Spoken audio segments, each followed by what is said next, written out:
आज हामी सिद्धार्थनगरका औषधीय वनस्पतिहरूको बारेमा चर्चा गर्दैछौँ। सुन्दा सामान्य लागे पनि यो विषयले हामीलाई नेपालको एउटा क्षेत्रमा लुकेर बसेको परम्परागत ज्ञानको गहिरो संसारमा लैजान्छ। एकछिन कल्पना गरौँ त, सामान्य ज्वरो आउँदा वा सानोतिनो चोट लाग्दा औषधि पसलतिर दौडिनुको साटो आफ्नै करेसाबारीमा त्यसको उपचार भेटियो भने कस्तो होला? सुन्दा अचम्म लाग्ला, तर यो कुरा कल्पना मात्रै होइन है। वास्तवमा नेपालको सिद्धार्थनगरमा प्राकृतिक उपचारको एउटा निकै पुरानो र बलियो परम्परा छ। यहाँ त स्थानीय बोटबिरुवाहरू नै एउटा सिङ्गो जीवित औषधि पसल जस्ता छन्। ल आउनुहोस्, यही ज्ञानको खजानाभित्र पसेर हेरौँ। ल सुरु गरौँ प्रकृतिको आफ्नै फर्स्ट एड किटबाट। मतलब घाउ पोलेको वा हड्डी भाँचिदा जस्ता बाहिरी चोटपटकहरूका लागि यहाँ के कस्ता उपचारहरू अपनाइन्छन् त्यसको बारेमा कुरा गरौँ। र यो कति गजबको कुरा छ भने यसमा प्रयोग हुने कुराहरू हाम्रै भान्सामा हुन्छन्। जस्तै बेसार र घिउकुमारी। बेसारको जमिन मुनिको काण्ड त्यसलाई पिसेर घाउमा लगाउँदा निको हुन्छ। अनि घिउकुमारीको गुदीले त पोलेको ठाउँमा तुरुन्तै शीतलता दिन्छ। कति सरल तर कति प्रभावकारी, होइन त? अब कुरा गरौँ हड्डी जोड्ने जडीबुटीको। यसको नामै हड्जोड छ, कतै कतै अभिजालो पनि भनिन्छ। नामले नै काम बताउँछ, होइन? यसको प्रयोग गर्ने तरिका पनि खास छ।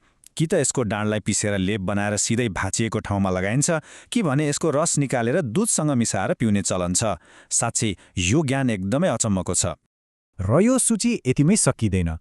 निमको पातको लेप, त्यो त छालाका अनेकौं रोगहरूको लागि अचुक औषधि मानिन्छ।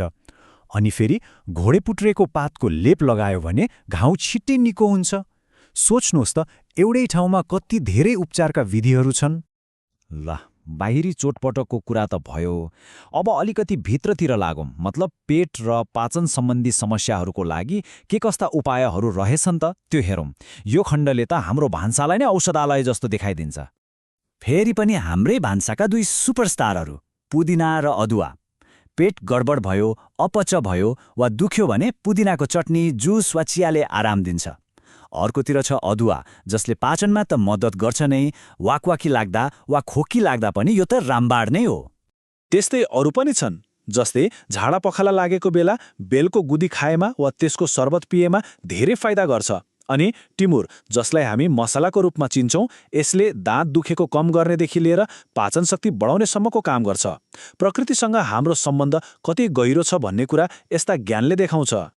एउटा शब्द बारम्बार आउन सक्छ, क्वाथ वा अङ्ग्रेजीमा डिकक्सन। यो के हो भने कुनै पनि जडीबुटीको पात, डाँठ वा बोक्रालाई पानीमा राम्रोसँग उमालेर त्यसको औषधीय गुण पानीमा निकाल्ने प्रक्रिया हो। धेरैजसो परम्परागत औषधिहरू बनाउने यो एउटा एकदमै महत्त्वपूर्ण तरिका हो।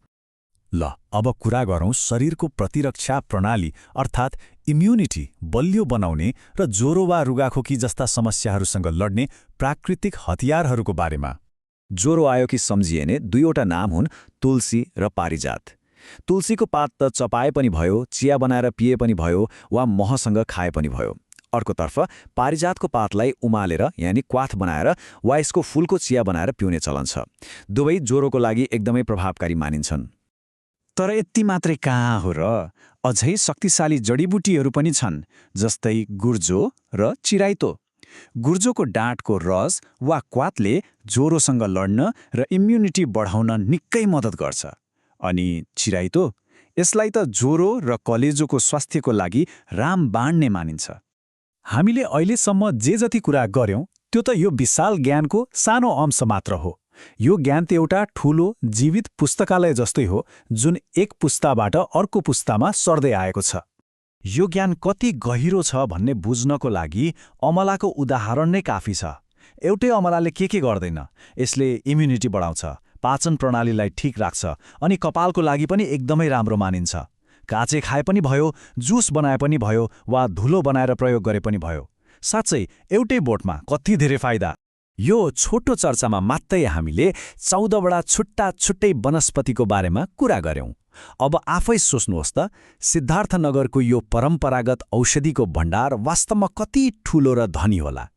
मतलब हामीले हेरिरहेको कुरा बोट बिरुवाको एउटा सूची मात्रै होइन, यो त ज्ञानको एउटा पुरै जीवन्त प्रणाली हो।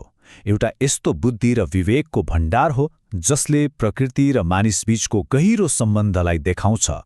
र अन्त्यमा एउटा प्रश्न सोच्नको लागि छोडेर जाउँ? के हाम्रै समुदाय, हाम्रै गाउँठाउँ वरिपरि पनि यस्तै परम्परागत ज्ञान कतै लुकेर बसेको छ कि, जसलाई हामीले फेरि खोज्ने र सिक्ने बेला भयो कि?